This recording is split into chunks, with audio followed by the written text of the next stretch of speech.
Hello எல்லாருக்கும் வணக்கம். இன்றைக்கி உங்களுக்கு வந்து ஒரு சூப்பரான ரெமெடி ப்ளஸ் ரெசிபி சொல்ல போகிறேன். இது வந்து மதுரை ஸ்பெஷல் ரெசிபின்னு கூட சொல்லலாம். நிறையா சேனல்ஸ் வந்து இதை ரிவ்யூ பண்ணியிருக்காங்க. மதுரை வர்றவங்க பூராமே இதை சாப்பிட்ருக்காங்கங்க. இதை நான் வீட்டில் எப்படி செய்கிறதுன்னு சொல்கிறேன். இதுக்கு பேர் வந்து சௌராஷாலா பங்கரவான் பைரி, இல்லைன்னா நம்ம முள்ளு முருங்கை வடைன்னு சொல்லுவாங்க. இந்த முள்ளு முருங்கை வடையை வந்து நம்ம வந்து எப்படி செய்கிறதுன்னு சொல்கிறேன். ஃபஸ்ட்டு வந்து நம்ம இதுக்கு வந்து ஒரு 300 கிராம் வந்து இட்லி அரிசியை எடுத்துக்கணும். இட்லி அரிசி கூட வந்து கொஞ்சம் மிளகு, ஒரு 10-15 மிளகு ப்ளஸ் சித்தரத்தை கடைகளில் விற்பாங்க. அது ஒரு 5 ரூபா பாக்கெட் இருக்கும். அதெல்லாம் பாதி எடுத்து வச்சுட்டு பாதி மட்டும் அந்த சித்தரத்தை வந்து நல்லா தட்டி இந்த அரிசியோடு போட்டு நல்லா கழுவி அரிசியை ஊற வச்சிடணும்.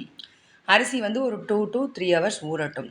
இதுக்கு வந்து தேவையான மெயினான முள்ளு முருங்கை இலை எங்கே விற்கும், எப்படி கிடைக்கும் அப்படின்னா, இது வந்து ஏர்லி மார்னிங் வந்து கீரை விற்கிறவங்ககிட்ட கண்டிப்பாக கிடைக்கும்.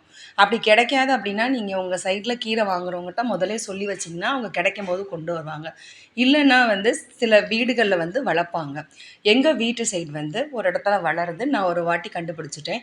எனக்கு வேணுங்கிறப்பெல்லாம் அங்கே போய் பறிச்சுட்டு வந்துடுவேன். ஒன்றுமே சொல்ல மாட்டாங்க அவங்க. நல்லாயிருக்கும். இந்த முள்ளு முருங்கை நல்லா கொழுந்து இலையாக கொண்டு வந்து அதை நல்லா கழுவி நீட் பண்ணி அந்த நார்லாம் எடுத்து வச்சுக்கணும். இதோடு வந்து நமக்கு வந்து முருங்கைக்கீரையும் வேணும். அதை வந்து கொஞ்சோண்டு வந்து பறித்து நம்ம வந்து கிள்ளி வச்சுக்கணும். இதோடு வந்து இன்னொன்றும் சேர்த்துக்கணும். தூதுவளை நம்ம வீட்டில் வளர்ப்பாங்க இல்லையா, அதை கூட ஒரு 4-5 இலை இதோடு சேர்த்தா சூப்பராக இருக்கும். சரி, ஃபஸ்ட்டு வந்து இந்த ஊர்ன அரிசியை நம்ம மிக்சியில் கிரைண்ட் பண்ணி எடுத்துக்குவோம். நல்லா நைஸாக வந்து நம்ம கிரைண்ட் பண்ணணும். அரிசி கிரைண்ட் பண்ணுறதுக்கு முன்னாடி ஃபஸ்ட்டு அந்த சித்தரத்தையை நல்லா தட்டி மிக்சியில் வந்து ஒரு 2 ரவுண்ட் சுற்றி முடித்த பிறகு இந்த அரிசியும் அதில் போட்டுருங்க. கொஞ்சம் தண்ணியாகவே அரைக்கணும். ஏன்னா நம்மளால் மிக்சியில் வந்து கெட்டியாக அரைச்சா மெஷின் தான் சூடாகும். ஸோ கொஞ்சம் வந்து நல்லா வந்து பிளெண்டாக நல்லா ஒரு தண்ணி போட்டு நல்லா ஒரு தோசை மாவு பதத்துக்கு வந்து நைஸாக அரைச்சிக்கோங்க. ஃபஸ்ட்டு வந்து அரிசி நல்லா நைஸாக அரைச்ச பிறகு தான் நம்ம வந்து இந்த முள்ளு முருங்கை இலையை வந்து இந்த அரிசி கூட போட்டு நம்ம வந்து திருப்பியும் அரைச்சி எடுக்கணும். அப்போ தான் அது வந்து க்ரீன் கலராக மாறிடும். அரிசி வந்து நீங்கள் அரைப்படுறதுக்கு முன்னாடி இந்த இலையை போட்டுட்டிங்கன்னா அரைப்படாது. ஸோ ஃபஸ்ட்டு வந்து நம்ம வந்து அரிசியை வந்து நைஸாக வந்து அரைச்சி முடித்த பிறகு இந்த முள்ளு முருங்கை இலையை வந்து அந்த அரைச்ச அரிசியோடு சேர்த்து நம்ம திருப்பியும் வந்து நல்லா கிரைண்ட் பண்ணணும்.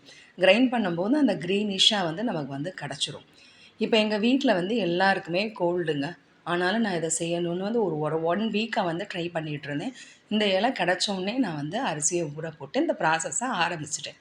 இப்போ இலையோடு இதுவும் நல்லா நைஸாக அரைச்சி நம்ம எடுத்துக்கிட்டோம்.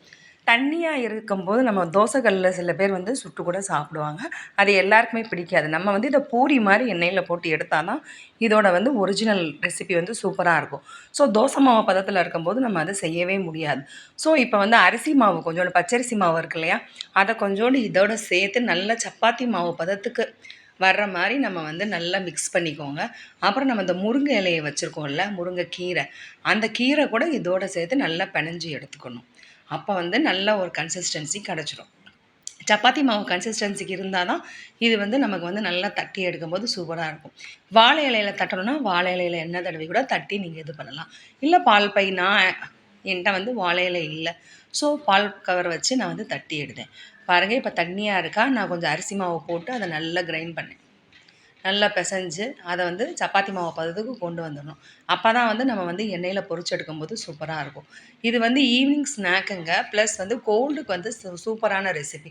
ஏன்னா நமக்கு இந்த முள்ளு முருங்கை இலை, முருங்கைக்கீரை, சித்தரத்தை, மிளகு இதெல்லாம் சேரும்போது நம்மளோட காஃப் வந்து கண்டிப்பாக வந்து குறையும். காஃபுக்கு வந்து இந்த சூப்பரான ரெமெடி. சளி, இருமல், ஜலதோஷம் இருக்கிறவங்க இதை ஒரு வாட்டி செஞ்சு சாப்பிட்டு பாருங்கள். நல்லா சூப்பராக இருக்கும்.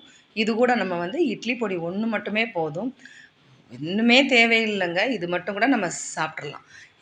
இந்த நேரத்தில் வந்து நீங்கள் உப்பு சரியாக இருக்கான்னு பாருங்கள். உப்பு கொஞ்சம் கம்மியாக இருந்தால் தூள் உப்பை போட்டு உங்களுக்கு அந்த உப்பை வந்து நல்லா அட்ஜஸ்ட் பண்ணுங்கள், கரெக்டாக இருக்கிற மாதிரி. இது வந்து குழந்தைங்களுக்குமே ரொம்ப பிடிக்கும். கடையிலையும் நம்ம வாங்கி சாப்பிட்லாம். பட் நமக்கு வந்து நிறைய குவான்டிட்டி வந்து கிடைக்காது. 1-2 தான் கிடைக்கும். இது பாருங்கள், நல்லா அழகாக ஒரு பச்சை கலரில் வந்துருச்சா. இப்போ வந்து நல்ல சூப்பரான பதத்துக்கு வந்துருச்சு. சரி, கொஞ்சம் நேரம் வந்து அது வந்து ஊறட்டும். நல்லா வந்து ஃப்ளஃபியாக நமக்கு கிடைக்கும். சரி, சட்டியில் எண்ணெய் ஊற்றுவோம் அப்படின்ட்டு எண்ணெய் ஊற்றினா இதில் 3 எண்ணெய் சேர்த்து செஞ்சிங்கன்னா இன்னும் வந்து ரொம்ப ஸ்பெஷலாக இருக்கும். நீங்கள் வீட்டுக்கு சமையலுக்கு யூஸ் பண்ணுற ஆயில் ப்ளஸ் கொஞ்சம் நெய் ப்ளஸ் கொஞ்சம் கேஸ்டர் ஆயில், விளக்கெண்ணெய் விளக்கெண்ணெய் வந்து இந்த மாரி நம்ம வந்து யூஸ் பண்ணும்போது நமக்கு ரொம்ப நல்லது. இந்த இது பொரிக்கும்போது. இந்த நல்ல விளக்கெண்ணெய் வந்து நீங்க வந்து செக்கு ஆட்டுற இடத்துலயும் வாங்கலாம். நான் வந்து மெடிக்கல் ஷாப்ல வாங்கி வச்சிருக்கேங்க.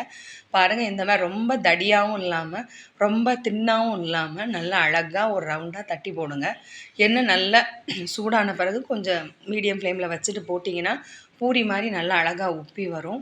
சூப்பரா இருக்கும். இந்த ரெசிபி வந்து செஞ்சு பாருங்க. எல்லாருக்குமே பிடிக்கும். இது வந்து கோல்டுக்கு வந்து நல்லா செமையான ரெசிபி. இது வந்து நம்ம ஒரு 3 மந்த்ஸ் ஒரு வாட்டி கூட வந்து நீங்க செய்யலாம். ரொம்ப நல்லாருக்கும். நீங்க வந்து இந்த முள்ளு முருங்கை இலை வந்து எல்லா இடத்துலயுமே கிடைக்காது. காலையில போனா தான் கீரைக்காரங்கிட்ட இருக்கும். இது சீக்கிரமே தீந்துரும். அப்படி இல்லன்னா, உங்க வீட் சைடு வர கீரைக்காரங்கிட்ட சொல்லி வாங்கி வீட்ல செஞ்சு சாப்பிடுங்க. நல்லா சூப்பரான ரெசிபி. இது வந்து ரெமிடின்னு சொல்லியிருக்கேன். உண்மையிலே வந்து ஜலதோஷம், இருமல், சளிக்கு வந்து நல்ல மருந்து. இதில வந்து நமக்கு வந்து மூலிகைகள் சேருது. நல்ல வாசமா இருக்கும். முருங்கை கீரைய நம்ம சேர்க்குறோம். தூதுவளைய வந்து நீங்க சேருங்க. தூதுவளைய வந்து ஒரு 4, 5 இலைய பிச்சு போட்டு அரைக்கும்போது சேர்த்தோன்னா, செம்மையா இருக்கும் ஃப்ரெண்ட்ஸ். இத செஞ்சு பாருங்க. இது பாருங்க செய்யும்போதே வந்து தீந்துரும். தோசைப்பொடி நான் வீட்ல செஞ்சு வச்சிருக்கேன். அந்த பொடிய வச்சு அன்னைக்கே காலி ஆயிருச்சு அது. உங்களுக்கு இன்னொரு நாளைக்கு வந்து தோசைப்பொடி எப்படி செஞ்சேங்கிறத நான் உங்களுக்கு வந்து சொல்றேன். பாய் பாய். சேனல சப்ஸ்கிரைப் பண்ணுங்க. டாட்டா. ஃபாலோ பண்ணுங்க, லைக் பண்ணுங்க, ஷேர் பண்ணுங்க.